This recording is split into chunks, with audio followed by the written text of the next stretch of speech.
η μεγαλύτερη έκπληξη που έχετε δει στο Survivor.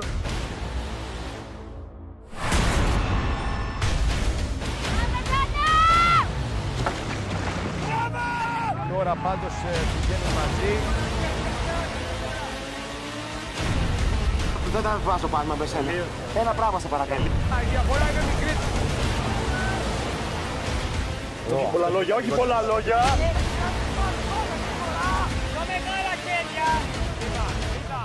Μην γελάς, θα σου ρίξω χαστούκι. Εσύ είπες κάτι νύχτα πριν, είσαι ευγενικός.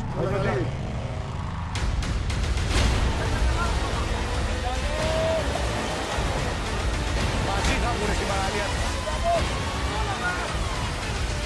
Εγώ αν δεν είχα κουμπίσει θα είχα κερδίσει το κοκκινάκι.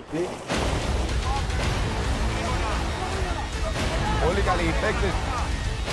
Μειώνει την μικρή διαφορά.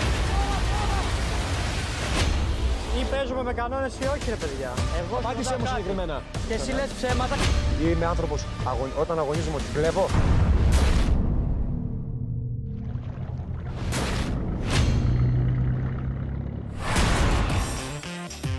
Έχω ενημερώσει τους παίκτες για μια έκπληξη. Δεν ξέρω βέβαια ότι η έκπληξη είναι ο Ρουβάς.